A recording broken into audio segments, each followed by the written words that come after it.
벌써 9월달이 됐어요. 그죠? 찬바람이 불고 시원해졌습니다. 자, 그렇다면 우리도 이제 마음을 좀 시원하게 하려면, 하나님을 시원하게 하려면 어떻게 해요? 이제 전도를 해야 되겠죠. 그런데 매일 전도를 해야 되니, 하나님의 그 말씀이 전도를 하라는 건데, 제가 하라는 게 아니에요. 그죠? 근데 다 열심히 하실 거죠? 네. 근데 대답이 안 하시는 거예요. 다 열심히 하실 거죠? 네. 네. 그래요. 우리가, 정말 이제 9월달부터는 교회에서도 전도를 해야 되고, 또 각기 삶 속에서 전도해야 될 점이 있습니다. 자, 우리, 오늘 제목은 생명으로 가는 길이라는 제목을 가지고 은혜를 나누고자 합니다. 자, 성경에서 맨 처음 시작하는 말씀이 뭐예요? 태초에 하나님이 천지를 창조하시니라 이렇게 말씀하셨어요. 누가 창조했다고요? 하나님이 어디를, 무엇을요? 이 천지가 뭐예요? 하늘과 땅과 바다 이런 모든 것들, 우리가 살고 있는 이 땅을 얘기하는 거죠. 그런데 이 땅을 만드는데 이게 왜 하나님께서 이 땅을 만든지 우리 궁금하지 않아요? 왜 이 땅을 만들었어요? 그 만드셨다면 그 목적이 있지 않겠어요? 그래서 땅은 혼돈하고 공허하며 흑암이 깊음이 있고 하나님의 영은 수면 위에 운행하시느니라 이렇게 말씀하셨어요. 자, 이 땅을 하나님께서 만드셨는데 이 땅이 어떻게 흑암에 쌓여 있다는 거예요. 혼돈되어 있다는 거예요. 그러니까 이게 뭐냐면 질서도 없고 아무것도 이렇게 형성되어 있지 아니한다. 즉 이것은 어떤 세상 만물만 얘기하는 게 아니에요. 이것은 우리 영적으로 보면 우리 인간의 상태를 얘기하는 거예요. 인간의 상태. 이 성경 말씀은 처음부터 하나님께서 하시고자 하는 의도를 나타내는 거예요. 이 천지 창조의 목적이 우리 이제 수요일이나 금요철에 때 이렇게 나오신 분들은 천지 창조를 왜 했느냐를 공부를 해서 아실 것입니다. 자, 우리가 하나님이 이 세상을 만들었다는 그 목적이 있는데 그 목적이 뭐냐면 이 세상을 만들어서 우리가 이 땅에 사는데 하나님도 안 계시고 아무것도 모르고 세상의 인생들이 방황하니까 흑암 속에 전부 있다는 거예요. 다 어둠 속에 가려 있다는 거예요. 자, 그래서 이 흑암분이 이 땅에 하나님이 오셔서 운행하시기 시작하는 거예요. 수면 위에 운행하셨다고 그랬죠. 그래서 뭐냐면 이 모든 창조의 역사가 물론 신학적으로 무슨 성부 하나님, 성자 예수님, 이 성령 하나님이 이 세상에 동역하셔서 창조하는 모습을 보이긴 합니다만 그러나 세 분은 다 같은 하나님이세요. 그래서 우리에게 오셔서 우리를 어떻게 구원코자 하는가를 이렇게 알려주기 위해서 세상을 창조하시는 거예요. 자, 그 하나님 하셔야 하시는 뜻이 시작을 알리는 것인데 하나님이 우리가 왜 하나님이 이 땅에 오시고자 해요? 자, 우리는 하나님과 동등됨을 취하려고 했어요. 교만했다 이 말이죠. 그래서 하나님께서 하나님 나라에서 쫓겨납니다. 그래서 하나님의 백성들을 세상 가운데 두시게 돼요. 하나님은 이 세상 가운데 두고 하나님의 섭리를 통해서 다시 새로운 피조물로 원래 상태로 부르시기 위해서 어떻게 해요? 이 천지 창조가 시작이 되는 거예요. 그게 하나님의 목적이라는 것입니다. 그래서 태초에 말씀이 계셨고 그가 하나님과 함께 계시며 만물 동안 그가 없이 된 것이었고 그 안에 생명이 있었으니 이 생명은 사람들의 빛이라 이렇게 말합니다. 그런데 하나님을 떠나서 하나님이 계시지 않은 이 땅에 흑암 속에 헤매있던 백성에게 구원이 빛이 되어서 예수님이 오셨다는 얘기를 하시는 거예요. 그러니까 세상은 어떻게 해요? 흑암이라는 건 뭐예요? 앞이 캄캄한 거죠. 우리 장래 인생길이 어떻게 해요? 어디로 갈지 무엇을 해야 될지 아무것도 모르는 상태를 얘기하는 거예요. 그래서 그런 흑암 상태에 있는 자에게 빛이 성취되어서 오신 분이 있는데 그것이 예수님이시여. 저희 성경의 가장 주된 의제가 뭐냐? 성경의 목적이 뭐냐? 이것은 이 세상 만물이 모두 흑암과 어둠 속에 죽을 수밖에 없는데 생명을 살리시러 예수 그리스도를 보내시겠다는 하나님의 약속의 말씀이에요. 자, 그러므로 예수님을 증거하는 거예요. 이 오실 예수님은 너희가 이런 죄를 지어서 이 세상 가운데 흑암 가운데 있는데 내가 너희들을 구할 자를 보내준다? 그 약속을 하시고 그것은 이 세상의 역사를 통해서 증거를 내시고 예수 그리스도 와서 성취되어 주심을 보이는 것이 성경 말씀이라는 것입니다. 그래서 뭐요? 예수님께서는 30세가 되자 광야로 나오셨어요. 광야로 나와서 뭐죠? 40일간 금식 기도를 했어요. 금식 기도를 했는데 금식 기도를 하는 도중에 사단이 미혹을 했어요. 사단이 예수님께 와서 예수님은 완전한 육신으로 오셨어요. 그러니까 예수님은 하나님이시지만 우리의 죄를 대속하기 위해서 온전한 육신의 모습으로 와서 육신의 고통을 다 알아요. 배고픔도 아시고 또 우리가 육신의 소욕이 무엇인지도 다 아셔요. 자, 그러므로 사단이 와서 시험을 합니다. 사단이 시험이라기보다는 미혹을 하는 거죠. 그래서 사단의 시험을 통해서 천국을 전파하시기 시작을 합니다. 그것은 이제 가버나움이라는 곳에서 처음으로 공생의 시작을 해요. 그리고 제자들을 부릅니다. 그 제자들을 부르는데 아무나 부르는 게 아니고 하나님이 선택된 자를 12명을 부르죠. 그래서 12명을 부르는 이유가 뭐예요? 예수 그리스도를 증인으로 세우기 위해서 부르는 거예요. 그리고 천국 복음에 대해서 가르칩니다.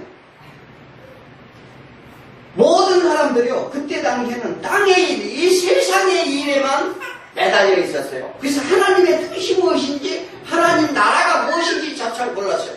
물론 하나님께서 율법을 주고 많은 것들을 가르쳐서 하나님을 믿도록 하였지만 하나님 나라의 온전한 뜻이 무엇인지를 제대로 알지 못했어요. 그래서 예수님이 각종 병자를 고치십니다. 치료를 하시고요. 이것은 뭐냐면 하나님이 살아계심을 알리는 방법으로 처음에 와서 그 병자를 고치고 치료를 해주십니다. 그리고 그런 일로 해서 온 유대와 갈릴리 또 데가볼리의 모든 소문이 다 퍼져요. 예수 그리스도 즉 메시아가 오셨다 이런 소문이 퍼집니다. 그들은 자기네들이 이 해방시켜줄 왕으로 추대구조합니다. 그때 예수님이 많은 무리들이 모여있을 때 산상에서 수군을 가르칩니다. 그 천국의 갈자와 천국이 어떤 곳인지에 대해서 전파를 하시는. 그래서 우리가 요즘 금요체육가는 심령이 가난한 자, 애통하는 자, 오늘하는 자, 의를 지르고 목마른 자, 긍휼한 자, 또 화평케 하는 자, 또 청결한 자, 또 이 의를 위하여 핍박받는 자가 복이 있다는 말씀을 합니다. 그것은 뭐냐면 그러한 이 복을 받는 자가 하늘에서 기뻐하리라 이렇게 말씀을 하시면서 그들이 하늘 잔치에 참여할 것이라고 말씀을 해요. 또 그래서 그것을 위해서 어떻게 해요? 그러한 마음을 예수 그리스도를 믿고 죄 가운데 있는 것을 고백하고 그래서 내 죄에 대해서 애통해하고 그로 말미암아 이 하나님이 살아계신 역사를 느끼고 또 하나님께 순종하지 아니한다면 우리는 살 길이 없다는 것을 알고 순종하는 자가 온유한 자라고 말씀드렸어요. 그래서 하나님 뜻에 대해서 줄이고 목마른 자가 되어서 모든 영혼에 대해서 긍휼함을 갖고 그리고 하나님과 나와의 관계가 화평케 되어서 또 우리가 그런 말미암아 우리 죄악이 모두 씻음을 받음으로 말미암아 십자가의 죄악을 씻음을 받아면 우리가 청결하게 되는 거예요. 자, 그런 말미암아 하나님께서 하나님 나라에 가고자 하는 백성들이 세상 가운데 핍박을 받게 된다는 사실입니다. 그러나 핍박으로 끝나는 것이 아니라 그것이 복이 되어서 하늘에서 어떻게 해요? 잔치를 참여하게 된다는 거예요. 그런 자가 빛과 소금의 역할을 할 수 있다 말합니다. 우리가 빛과 소금 역할을 하라가 아니에요. 그러한 상태를 가진 자, 그러한 믿음을 가진 자가 빛과 소금의 역할을 할 것이며, 그리고 예식을 주의해라. 그리고 구제, 섬김, 나눔이 너희들이 무엇이냐? 은밀한 것을 너희가 구제를 할 때 너희가 나타나며 구제를 하지 않았느냐? 너희가 원수를 사랑할 수 있느냐? 그리고 너를 핍박 주는 자를 너희가 어떻게 대할 수 있느냐 하는 문제를 제시합니다. 그리고 우리에게 뭐라면 너희가 하늘에게나 사람에게나 맹세하지 말라. 왜? 너희들은 할 수 없다는 거예요. 뭐냐면 사단을 이길 수 없다는 것을 증거합니다. 그래서 우리에게 그러면서 기도하는 방법을 가르쳐줘요. 무엇을 위해 기도할지 알립니다. 믿음의 고백으로 하나님 나라를 사모하고 제사함을 갖고 하나님의 뜻 가운데 이루어지도록 기도하라. 모두 하나님 나라에 임하도록 기도하라. 그리고 세상에서 사단의 공격으로부터 이를 벗어날 수 있도록 하나님께 기도하라. 그리고 하나님의 영광을 위해서 기도하라. 이렇게 가르쳐 줍니다. 보물을 그리하고 보물을 세상에 쌓지 말고 하늘에 보물을 쌓아라. 너희는 모두 흠인 죄인들이 너희들이 판단하지 말고 정죄하지 말고 너희들이 하나님 나라에 충성된 일꾼으로 온전히 살아. 이렇게 말합니다. 그러게 하려면 너희들이 열심히 찾고 구하라. 뭐든 두드리라. 하나님을 열심히 찾으라는 거예요. 하나님께 열심히 두드리라는 거예요. 그래 함으로써 이 세상은 사단의 권세 아래 있으니 하나님이 믿는 일은 어떻게 해요? 좁고 협착하여 불편한 것이 될 것이다. 하나님이 믿는 일이 어떻게 해요? 너희들에게는 불편할 것이라는 것이, 고난이 있을 것이라는 것입니다. 세상으로부터 미움을 받을 것이라고 말씀하십니다. 그러나 하나님은 다 하시고 그 말씀을 주어 이기게 하실 것이니 걱정하지 말라. 세상을 그리고 두려워하지 말고 두려워할 것은 오직 하나님을 두려워하라. 이렇게 말씀하십니다. 그런데 세상의 거짓된 미혹을 그러면서 세상의 거짓된 미혹을 받지 말라. 고통받는 자의 병자를 그리고 다니시면서 고치십니다. 그리고 뭐라고 말씀하세요? 너희들은 반드시 생명의 양식을 먹어야 산다. 이 세상에서 주는 양식을 그것을 먹고 살지 못할 것이다. 그리고 하나님의 양식을 먹고 하나님을 증거하라 말합니다. 그런데 제자들은요, 작은 배 타고 가면서 작은 풍랑에도 그들은 넘어집니다. 그래서 이 믿음이 작은 자들, 그들에게 예수님은 교훈을 합니다. 그래서 율법의 죄인은 마태를 부르시고 죄인을 살리시는 하나님이심을 나타내십니다. 그리고 혈류병 여인을 고치시는 장면은 무엇입니까? 율법에 정제된 정말치 이 부정한 자, 그들이 보는 부정한 자들, 그 다음에 우리의 부정한 피로 인해서 이 세상에, 제약된 세상에 있는 모든 자를 살리실 것을 예시하는 장면입니다. 그리고 야이로 해당장의 딸 누구요? 소녀를 살립니다. 생명의 주인이 누군지 아느냐, 영혼의 주인이 됨을 알리는 사건이, 그리고 본격적으로 바리새인들과 서기관들과 충돌이 일어납니다.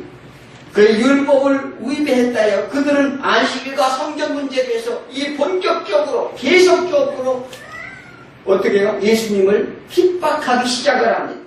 이것이 세상과의 싸움인 줄 믿습니다. 그리고 창사전에 천국의 비밀이 무엇인지를 너희들 아느냐? 새 씨앗의 비유로 말씀을 하십니다. 새 것으로 새 창조를 하시겠다는 하나님의 약속의 말씀을 하시는 거예요. 그래서 믿음으로 신앙 고백하는 장면까지 오게 되는 사건입니다. 이것이 지금까지 오늘 본문까지 오는 예수 그리스도의 사역에 대한 말씀입니다.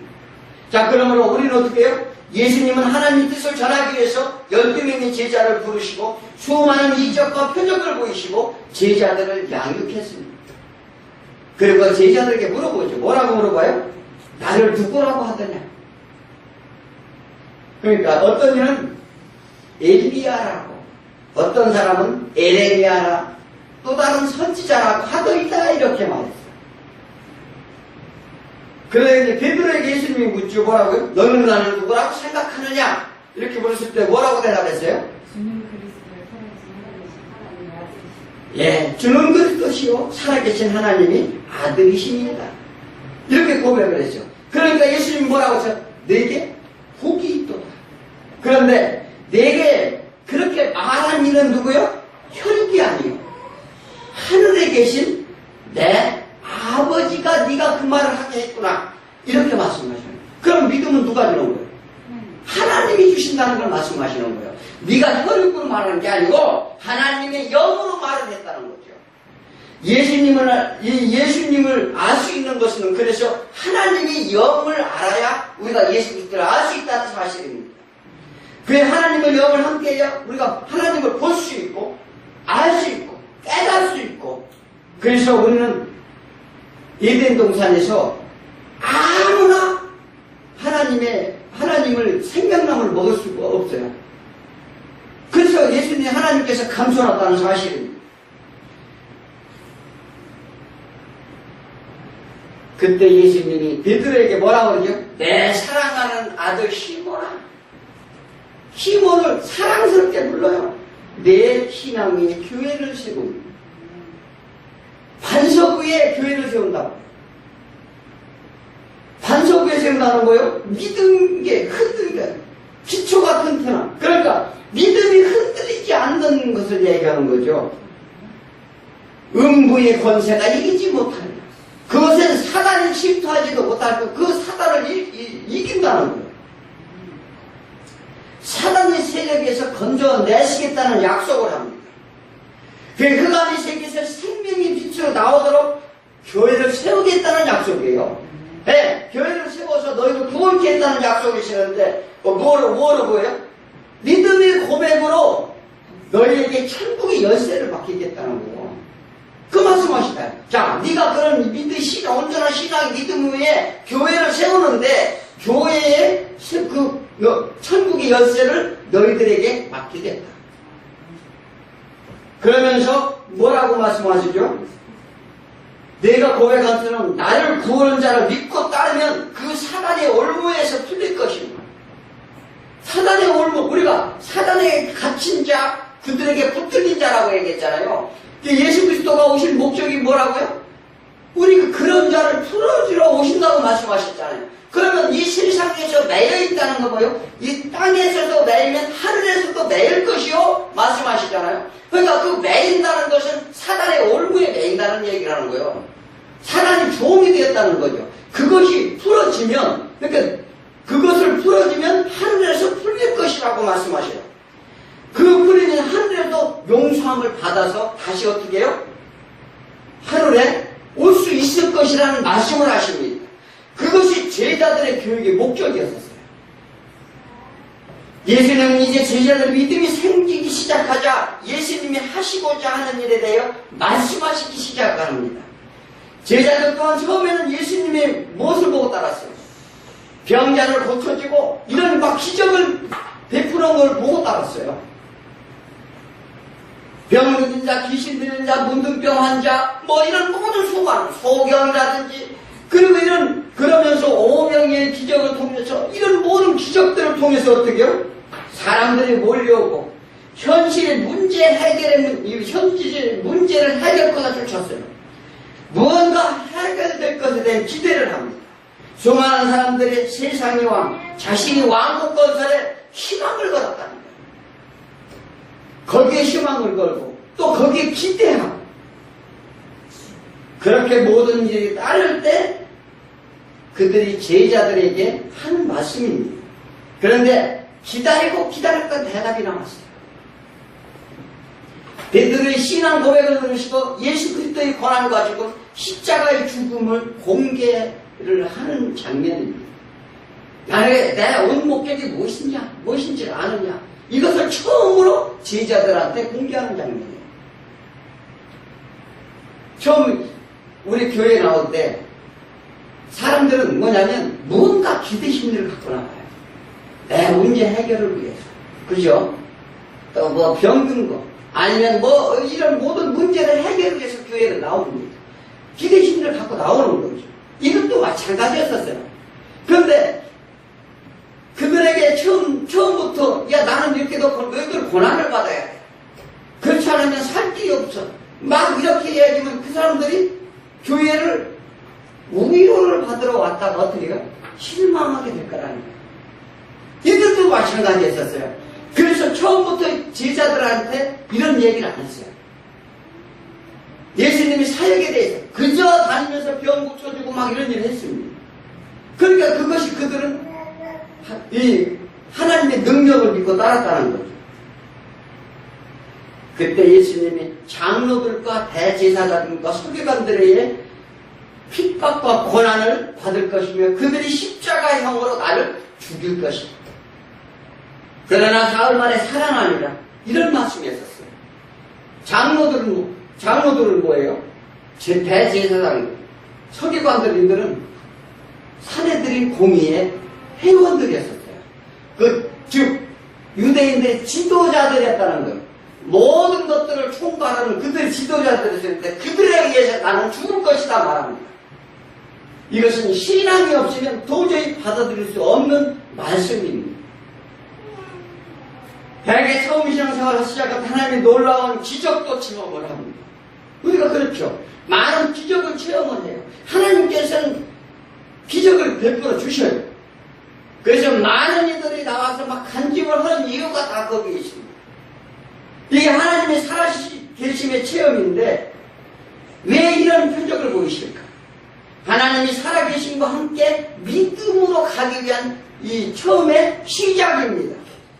그러하면 신앙생활 3년, 5년, 10년이 지나가도 여전히 표정만 구해달라고 하는 거예요. 지금 예수님도 이들에게 똑같은 말씀을 합니다. 너희들은 표적을 본 까닭이 아니라 먹고 배부른 까닭이라. 여전히 자기 문제, 자기 위로, 자신을 위한 하나님이 되어달라. 배고프다, 어린아이만 운다는 거예요. 맨날 절만 달라는 거죠. 그래서 마태복음 16장 4절의 말씀을 보면 아침에 하늘이 붉고 흐리면 오늘날을 굳었나 하나니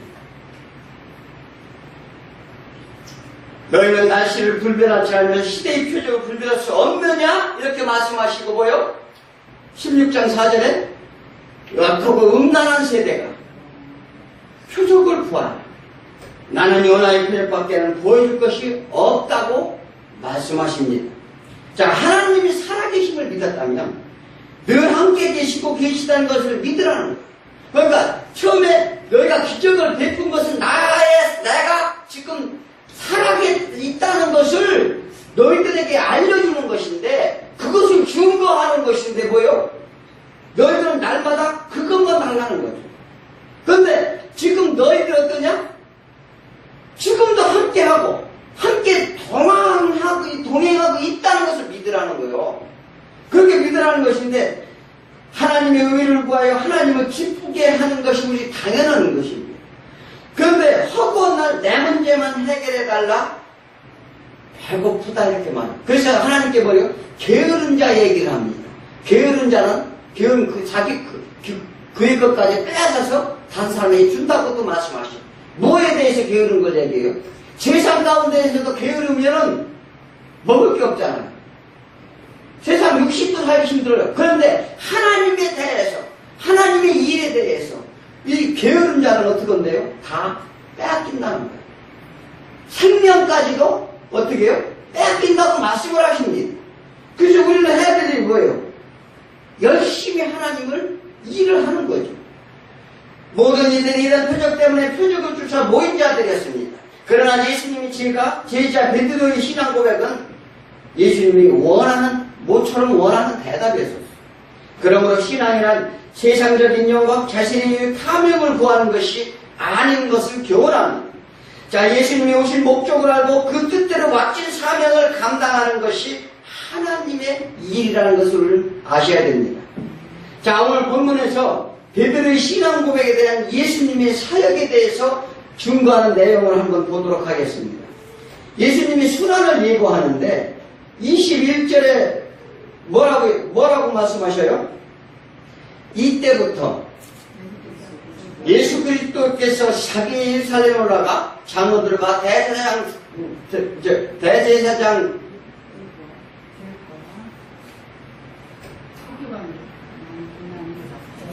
이들과 서기관들에게 많은 고난을 받고 죽임을 당하고 제3일이 살아날 것을 제자들에게 비로소 어떻게 해요? 비로소 처음으로 나타났다는 거예요. 자, 예수님이 순환과 예고는 4번에 걸쳐 말씀하셨어요.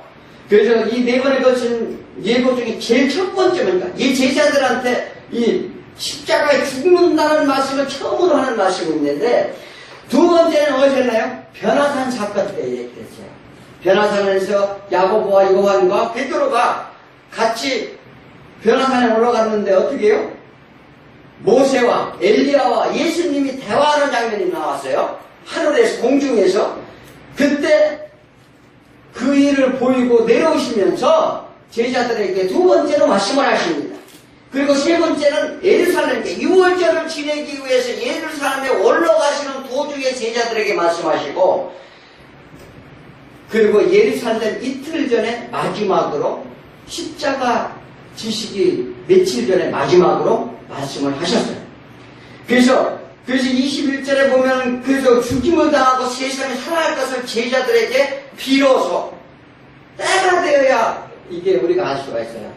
우리가 믿음이라는 것은요, 이 뭐냐면은 아무리 말을 해도 못 알아들어. 그렇다고 이 당시에 이 제자들이 알아듣는 건 아니었었어요. 그런데 이제 알릴 필요가 있어요. 그런데 계속적으로 어떻게 해요? 신앙생활을 우리가 달콤한 것만 주면, 너희가 축복할 거야, 내가 병을 고쳐줄 거야, 뭐 맨날 달콤한 것만 주면 어떻게 해요? 그 사람이 살아요, 죽어요? 죽어요. 이빨이 다 썩어서 먹을 수가 없어요. 자, 그러니까 뭐냐면 예수님께서는 그들에게 모든 것을 보여주고 난 다음에 이제 예수님이 가야 될 길을 이제 드디어 말씀하신다는 것입니다. 22절에 보면 뭐라고요? 자, 베드로가 예수를 붙들고 항변하여 이르되 주여 그리 마옵소서. 이 일에 결코 죽게 미치지 아니하리라.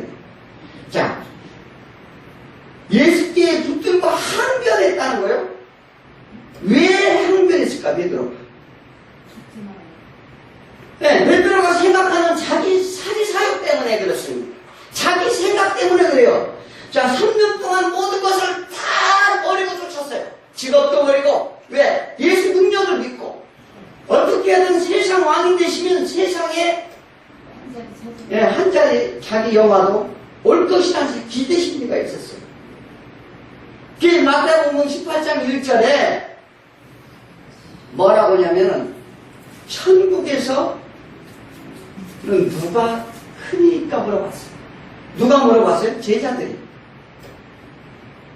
그들의 의도가 뭔가요? 자신들의 공로, 자신들이 다투면서 아니야 내가 뭐 이렇게 예수님 있을 때 저번에 내가 이런 일도 없고 저런 일을 했잖아, 이렇게 서로 다투는 거예요. 그들이 이제 이 제자들이 예수를 따르는 이유가 무엇인지를 적나라하게 드러나는 거예요. 우리도 그렇습니까? 지금 예수를 믿는 것이 뭔가 한 자리를 얻으려고 지금 여기 나와 계세요? 그거 아니죠? 제자들이 서로 높은 자리를 차지하려고 했습니다. 세상은 상대방을 누르고 자기가 막 위에 서려고 그러죠. 그죠? 높은 자리를 하려고 얼마나 다툽니까? 자, 그런데 18장 3절에, 마태복음 18장 3절에 뭐라고 얘기해요? 이르시되 진실로 너희에게 이르노니 너희가 돌이켜. 어떻게 하라고요? 돌이키라는 거예요. 마음을 바뀌라는 거예요. 높아지려 하지 말라는 것입니다. 어린아이들과 같이 되지 아니하면 결코 천국에 들어가지 못하리라 이렇게 말씀하셨어요. 그래서 우리는 생각을 먼저 바꿔야 됩니다. 우리가 변하지 않으면 안 된다는 사실이에요. 세상 것에 대해서 돌이키지 아니하면 안 된다고 말씀하십니다. 그래서 세상 욕심을 버리고 순종치 아니하면 천국에 결단코 가지 못한다고 말씀하시는 거예요. 베드로는 오늘 21절에 뭐라고요? 그리하지 마옵소서.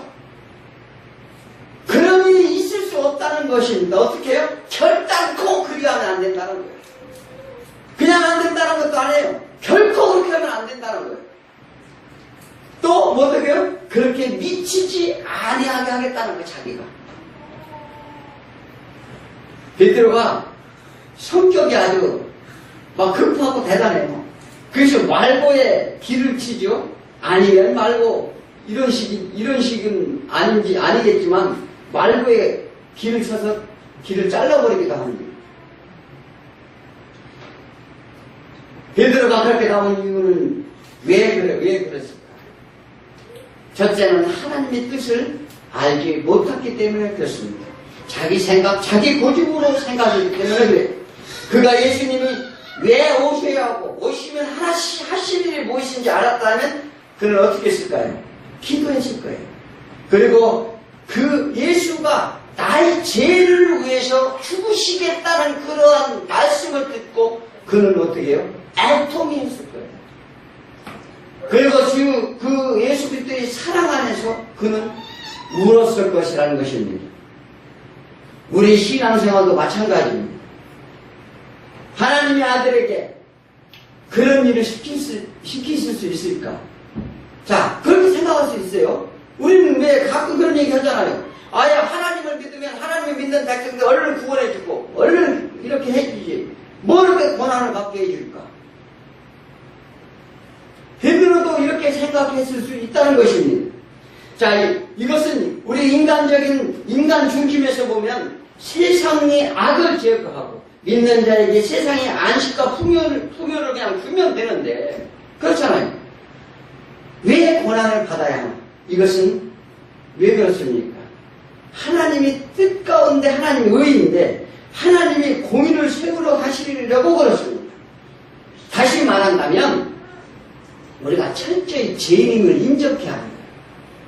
우리가 철저히 죄인임을 인정해야 하고 우리가 그래서 죄를 알고 회개하게 하고 우리가 회개해서 어떻게 해요? 우리를 생각과 마음을 바꿔 거듭나게 해서 그렇게 해서 하나님이 아니면 안 된다는 걸 알게 하기 위해서 그래요. 그래서 하나님께서 오셔서 죄사함을 주기 위해서 십자가에 돌아가십니다. 그래서 그 일로 말하 그걸 믿는 자에게 하나님의 자녀되는 그러한 신분을 줘요. 그리고 우리가 죄 없다 의인으로 만들어 줍니다. 그런 자에게 하나님이 끌어오셔서 하나님 나라에 다시 귀속시키려는 하나님의 뜻이 있기 때문에 그래요. 그냥 우리가 막바로 이 죄 있는 가운데 하나님이 바로 건져내 주신다고 하면 우리 생각이 안 바뀐 상태에서 어떻게 해요? 하나님 나라에 가면 어떻게 되겠어요? 그 나라가 온전할까요?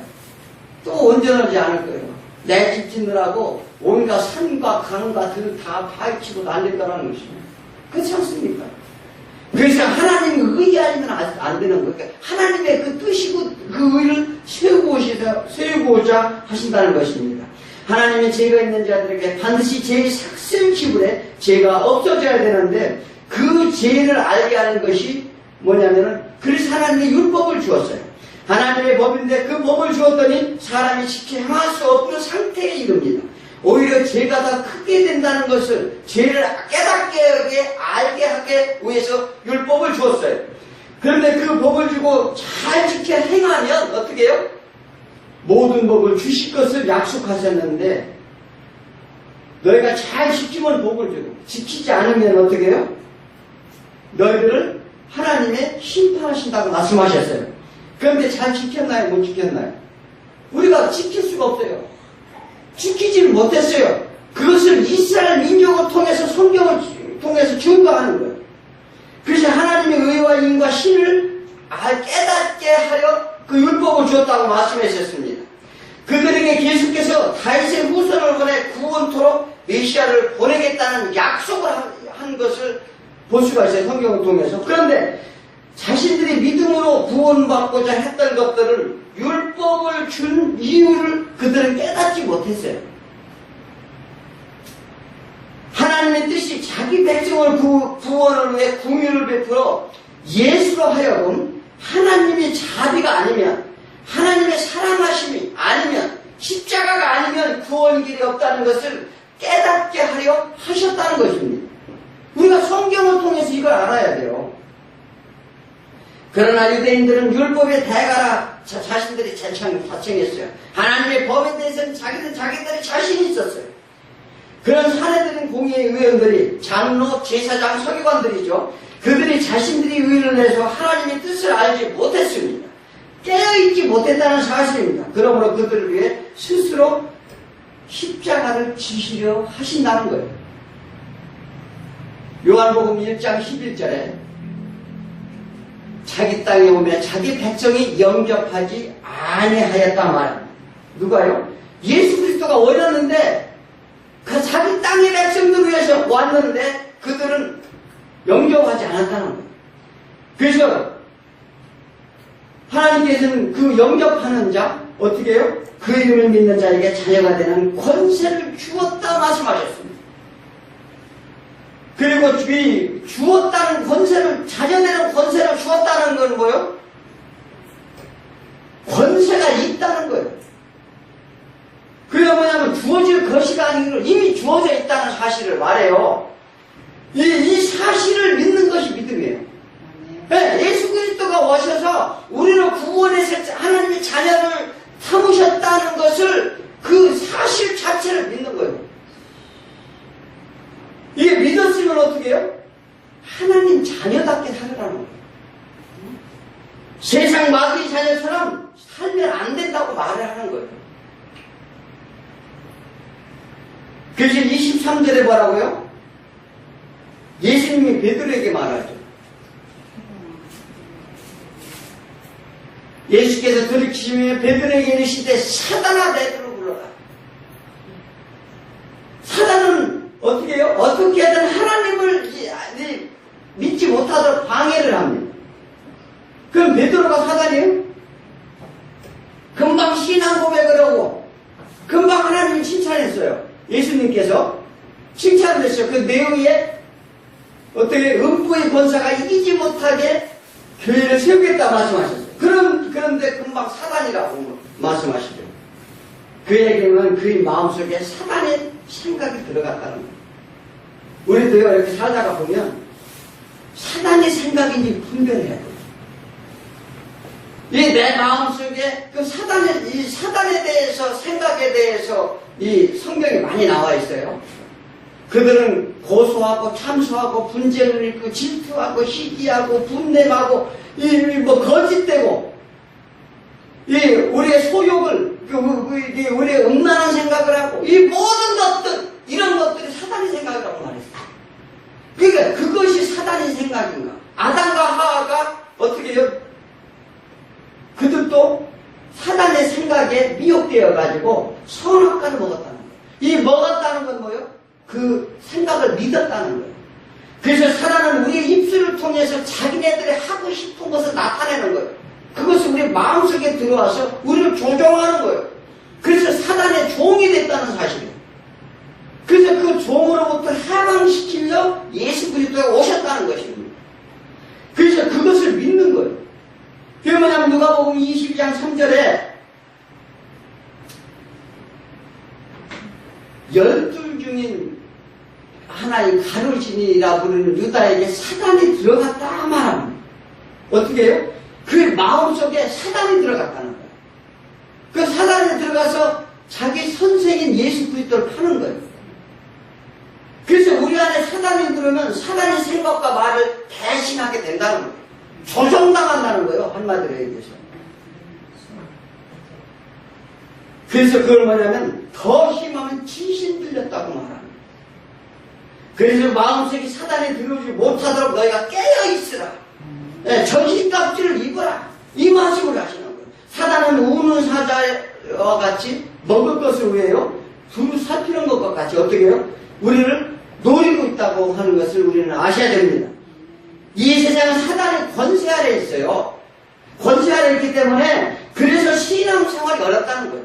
왜? 사단은 하나님을 믿지 못하도록 계속 우리를 미혹하기 때문에 그래요. 그렇기 때문에 하나님 도움 없이는 어떻게 해요? 갈 수가 없다는 사실이에요. 그래서 사단은 그 사람 속에 하나님의 영이 거하는지 아닌지를 잘 안다고 말합니다. 그러므로 늘 무장하고 있어라. 그리고 깨어 있어라. 이래야 사단이 우리 마음속에 들어오지 아니한다고 말씀하십니다. 자, 우리 신앙생활에서 고난의 예수님보다 영광의 예수님을 찾는지도 모릅니다. 우리는 고난의 예수님을 쫓아야 되는데 영광의 예수님한테 가고자 하는 거예요. 하지만 하나님은 우리 안에 오셔서 온전한 자녀로 만드시겠다는 그 약속의 말씀에 따라 우리는 순종해야 될 줄 믿습니다. 그렇다면 약속의 자녀가 되기 위해서는 어떻게 해요? 예수님의 고난 속에 생명이 있다는 걸 알아야 돼요. 고난 없이는 하나님을 알 수 없습니다. 또한 영광도, 하나님을 알 수 없으면 어떻게 해요? 영광도 없다는 거예요. 왜요? 우리가 태어나서부터 죄인이기 때문에 그렇습니다. 죄는 예수님의 은혜로 사해지지만 세상에서 예수를 믿는 일은 쉽지 않다는 거예요. 예수님이 십자가를 들어서 꼭 붙들어야만이 우리가 예수님을 믿을 수 있다는 것인데, 예수 안에 대해서 생명이 있음을 반드시 알고 예수 십자가를 붙들으라고 이렇게 말합니다. 그래서 두 번째는 예수님이 따르는 길이 무엇이냐? 많은 이들은 넓은 공간을 가고자 합니다. 넓은 길로 가고자 해요. 세상의 풍조에 따라 세상 가운데 가고자 하는 사람입니다. 그런데 예수에 따르는 길은 좁고 협착하여 가는 이가 적다 이렇게 말씀하셨습니다. 자, 인생의 방향이 중요하다고 말했습니다. 세상 사람들은 육신의 떡만을 위해 살아갑니다. 뭐냐면 세상 것에 대한 목표로 방향으로 그쪽으로 정해서 세상 것들만 쫓아가는 거예요. 그런데 이것은 잘 아셔야 돼요. 이 성경은 믿는 사람에게 하는 얘기예요. 믿지 않는 사람은 하나도 못 알아들어요. 그런데 믿는 사람들 중에 이런 자가 많다는 거예요. 세상 풍조에 따라서. 그러나 믿는 사람은 하나님의 말씀으로 산다 말씀하셨어요.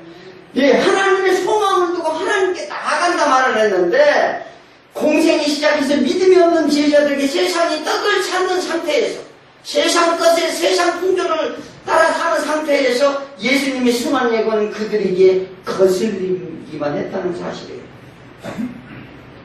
그래서 우리가 말씀 중에 왜 나한테 그래? 왜 나한테 그렇게 그런 말씀을 해? 오히려 욕할 것이다. 선지자 예레미야를 통해서 말씀하십니다. 뭐라고요? 내가 누구한테 말하면 누구에게 경책하며 누구한테 듣게 할까? 그들은 귀에 할례를 받지 못해 듣지 못하는도다. 여호와의 말씀은 그들이 자신에게 욕으로 여기고 이를 즐겨하지 아니하니 여호와의 분노가 가득하다. 오히려 욕한대요. 하나님 말씀을 전해주니까 오히려 왜 나한테 하나님이 그런 말씀을 하느냐. 우리 이 예배 드릴 때 그런 경우 가끔 있어요. 가서 이렇게 하지 말라. 하나님 말씀을 증거하는데 자기한테 했다는 거예요. 그래갖고 막 욕하고 시험 들고. 그게 뭐냐면 지혜 할례를 받지 못해서 그렇대요. 자, 우리가 제자들은 생각과 달리 십자가 길은 이미 정해진 하나님의 뜻입니다. 구원의 길은 그 길 외에는 없기 때문에 그렇습니다. 이 제자들은 그 길 위에 방향을 잡지 않으면 안 되기 때문에 제자들에게 이 말씀을 하시는 거예요. 바리새인들이 누룩을 긁고 조심하라 말합니다. 그들의 교훈은 가식적이고 형식적이고 율법에 대해 있으면서 세속적인 영광만 추구하는 그들에게 모든 사람들이 그의 풍조에 따라 갈 것이다. 바리새인들이 경건의 모양만 갖추고 윗자리에 앉으려 하고, 사두개인들은 정치와 야합에서 현실의 삶만 추구하는 그런 믿음을 가진 자들을 조심하라는 거예요. 예수의 제자들의 삶이란 거예요. 스승의 교훈을 잘 따르는 게 제자잖아요. 스승이 말씀하시는 것을 잘 살펴서 그 뜻을 따라 순종하는 것이 제자예요. 자, 그래서 첫째, 자기 부인의 삶을 살아라. 24절에 말합니다. 뭐라고요? 예수께서 제자들에게 이르시되 누구든지 나를 따르려거든 자기 부인을 하라. 자기 부인이 뭐예요? 자기를 버리지 않고는 십자가를 따를 수 없다고 말합니다. 가진 게 너무 많아. 세상이 무거운 짐이 너무 많아. 세상 욕심 모든 것들이 너무 많아서 우리가 예수님을 따를 수가 없어요. 솔로몬은 자기 이 세상에 사는 지혜도 이 부귀영화가 다 헛되더라 이렇게 말합니다. 세상 사람들은 자신의 영광과 자신을 드러내고자 하는 삶을 살아갑니다. 그러나 신앙인들의 진정한 본질은 자신을 부인하는 겁니다. 내 자신을 부인. 베드로에게 예수를 따르는 길이 무엇인지 가르치는 내용이 내 생각을 버리라는 거예요. 내 뜻을 버리라는 것입니다. 이게 마태복음 10장 38절 39절에 보면 뭐라고요? 또 자기 십자가를 지고 나를 따르지 않는 자에게 내게 합당하지 아니하니라. 자기 목숨을 얻는 자는 어떻게 해요? 잃을 것이요. 나를 위하여 자기 목숨을 잃은 자는 얻으리라 이렇게 말했어요. 예수님이 직접 자신의 목숨을 드림으로써 하나님의 영광을 드러낸 것처럼 어떻게 해요? 그리하면 예수의 십자가에 못 박은 것처럼 예수와 같이 죽으면 다시 산다는 거예요.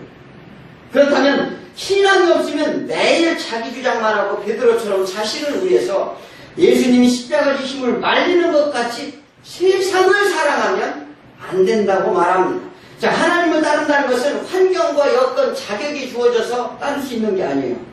왜냐하면 있는 그대로 삶 속에서 하나님이 부르시는데 그렇게 부르실 때 어떻게 해야 돼요? 모든 것을 다 내려놓고 하나님의 뜻을 위해 자신의 소욕을 버리고 하나님께 순종하며 달려가야 될 줄 믿습니다. 그래서 뭐냐면 자기 십자가를 지는 삶을 살아가는 거예요. 어때요? 나를 위해 자기 목숨을 잃는 자는 얻으리라. 자, 그런데 뭐냐면 자기 십자가가 뭐예요? 이것은 예수를 믿는데서 끝나는 게 아니라 보다 적극적으로 신앙생활을 하라는 거예요. 뭐냐면 내 육신을 십자가에 못 박아야 돼요. 내 육신의 소욕을 거기 자기 십자가를 넣는 거예요. 내가 가지고 있는 것을 십자가에 내려놓는 거죠. 그게 자기 십자가를 지는 거죠. 그저 예배 때만 와서 예배 드리는 게 아니라 삶 속에 예배를 드려요. 네. 자기 육신을 산제사로 드리라는 거예요. 네. 내 육신을 산제사로 드려. 그것이 자기 십자가인데 우리가 자기 십자가를 지기 위해서는 어때요? 고통이 지어지는 거예요. 때는 수치스럽기도 하다는 것입니다. 하나님이 지라면 그 십자가를 지기만 하면 되는데 우리는 그거 십자가를 지기가 힘들어요. 고통 가운데 힘들어 한다는 것입니다. 그런데 반드시 지어야 될 것은 어떻게 해요? 영생의 길이 거기에 있기 때문에 그렇습니다. 자, 어느 세상을 누구도 세상 것을 안락을 취한다면 절대 십자가를 칠 수가 없어요. 부자 청년이 왔을 때 뭐라고 그랬어요? 어떻게 하면 영생을 얻을까 말하니까 내가 진 것을 다 나눠주고 내가 가진 것을 다 나눠주고 나를 따르라 말했어요. 세상의 지식, 세상의 명예, 세상의 권세, 세상의 기득권, 세상의 물질, 세상의 부호, 세상의 욕심, 세상의 소욕, 이 모든 것들을 다 내려놓고 라는 어디에다가요? 십자가에. 그 십자가 되는 거예요. 왜 우리가 십자가를 해야 합니까? 예수님이 우리를 대신하여 십자가로 돌아가셨기 때문에 그렇고 십자가를 부정했던 베드로도 자 믿음이 생겼는데 베드로를 뭐라고 좀 하시는가요? 베드로는 우리를 위해 본을 보였기 때문에 자신도 십자가를 친다 말했어요. 예수님의 본, 그것이 뭐냐면 의를 따른 자 부활에 동참하게 된다는 얘기인데 그래서 예수 십자가 죽으셔서 부활하신 것은 그가 첫 열매가 되었도다 말합니다. 첫 열매가 뭐예요? 예수님의 열매. 예수님의 열매는 첫 열매인데 그 예수님의 십자가 열매가 맺음으로 인해서 우리도 동참케 우리도 십자가를 지면은 똑같이 부활한다는 얘기를 하는 거예요. 우리 육신도 십자가에 못 박으면 예수와 같이 부활한다. 그래서 예수가 첫 열매가 되었노라 이렇게 말합니다. 하나님의 일을 우선순위로 두라고 말합니다. 이게 갈라디아서 2장 10절에 내가 뭐라고요? 그리스도와 함께 십자가에 못 박혔나니 그런즉 이제는 내가 사는 것이 아니오 오직 내 안에 그리스도께서 사신 것이라. 이제 내가 육체 가운데 사는 것은 나를 사랑하사 나를 위하여 자기 자신을 버리신 하나님의 아들을 믿는 믿음 안에서 사는 것이라. 어떻게 해요? 이제 내 육체 가운데 사는 것이 아니라 믿는 믿음 안에서 살게 됐다는 거예요. 사도 바울은 철저히 깨달았어요. 율법을 열심히 내가 지켰는데 죄만 더 크게 깨달았다는 걸 알았습니다. 예전 것에서 나는 다 배설물이 뭐예요? 더럽다는 거예요. 예전 것, 내가 예전에 예수를 믿기 전에 생활했던 거, 내 욕심내고 내가 의뢰했던 모든 것은 다 더러웠던 것이다. 그러므로 그는 이제 예수만을 위해 살 것을 고백하는데 무엇을 먹든지 마시든지 무엇을 하든지 주는 영광을 위해 한단 말이죠. 나는 예수의 삶의 메인자다. 이렇게 고백을 합니다. 삶의 방향과 길은 예수 십자가에 맞춰 살아갈 것을 고백하는데 우리 또 이와 같이 본받아야 될 줄 믿습니다. 마지막으로 예수 그리스도의 목숨을 버리는 삶을 살라고 말하는 거예요. 인간의 죄 때문에 그 제물로 산제사를 드린 예수님이 십자가를 반드시 기억하라고 말합니다. 왜 십자가를 기억해야 돼요? 자기 목숨을 위해 현실의 안족과 안위를 구하면 멸망당하기 때문에 그래요. 그 26절에 뭐라고요? 오늘 26절에 만일 사단이 누구든지 이 온천을 얻고도 제 목숨을 잃으면 무엇이 유익하리요? 사람이 무엇을 주고 제 목숨을 바꾸겠느냐? 자, 목숨 뭐고 바꿀? 예, 목숨 뭐고 바꿀 거예요?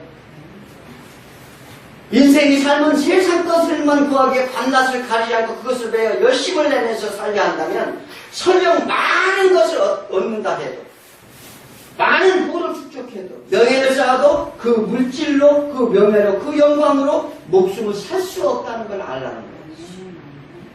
그래서 어디가 돈 많은 부자가 뭐라고 그랬어요? 돈 주고 살려고 했어요. 성경에 그런 사람들이 몇 사람이 나옵니다. 그렇게 살다가 목숨을 잃으면 무슨 소용이 있느냐? 우리가 왜 죽을 자인지 왜 죽어야만 되는지 이걸 알아야 돼요. 예수를 믿지 않으면 살아있으나 죽은 자라고 말합니다. 우리가 멀쩡히 살아있는 것 같아요. 그런데 예수를 믿지 않는 자는 다 죽은 자라고 말을 해요. 예수를 믿지 않으면 예수를 위해 살지 않으면 생명이 없다는 것을 말합니다. 베드로는 예수님이 이 땅에 오신 목적과 주님이 살게 대해서 잘 몰랐습니다. 그러므로 예수님은 가로막았어요. 말씀을 무시하면 하나님의 뜻을 구하지 않으면 이렇게 무시하게 된다는 사실입니다. 이 성경에서 많은 자들이 예수의 말씀을 잘 몰라서 하나님께 어떻게 해요? 오히려 더 하나님을 더 욕되게 하고 이런 경우가 너무나도 많이 있었어요. 그래서 자기 감정적, 자기 감각적으로 신앙생활을 하면 안 됩니다. 자기 뜻을 세워놓고 그 뜻에 대해 하나님한테 맞춰달라고 한다면 안 된다는 사실이죠. 믿는다고 하면서 오히려 하나님 뜻을 분별치 못한다면 그리스도의 사역을 방해하는 결과를 가져올 수 있다는 사실입니다. 빌립보서 2장 10대 너희들은 지극히 선한 것을 분별하여 또 진실하여 허물 없이 그리스도의 날까지 이르게 하라. 이렇게 기도하라. 교회 안에서 오히려 성도를 신속히 하고 하나님의 영광을 가리지 않도록 기도하고 말씀 안에서 분별할 수 있도록 해야 된다는 사실입니다. 자, 오늘날에도 이런 감정적, 세상적 관점으로 신앙생활하는 이들이 너무나도 많다는 사실입니다. 감정의 감동으로 신앙생활하면 안 되는 이유가 뭡니까? 그래서 말씀을 면밀히 보고 세세하게 보고 그래서 묵상하고 기도하고 그 말씀에 능력이 되도록 해야 분별이 생긴다는 거예요. 그러므로 첫째, 철저히 자기를 부인하고 둘째, 자기 십자가를 지고 주님을 따르는 길이며 세 번째는 주님을 위해 자기 목숨까지도 버리라는 계명을 주시는 것입니다. 우리를 막 고난 속에 막 죽게 해서 그렇게 말씀하시는 게 아니에요. 삶의 모든 일은 오직 하나님 중심으로 살아야 한다는 거예요. 그래서 자신의 뜻을 다 버리고 이를 위해 목숨을 다할 때까지 지키라는 거예요. 억지로 누가 강요해서 따르는 게 아닙니다. 예수님의 구속의 은혜로 되어진다는 사실입니다. 예수의 은혜가 없으면 절대 할 수 없음을 우리는 알아야 합니다. 오늘 자신의 신앙생활을 그래서 점검하라는 거예요.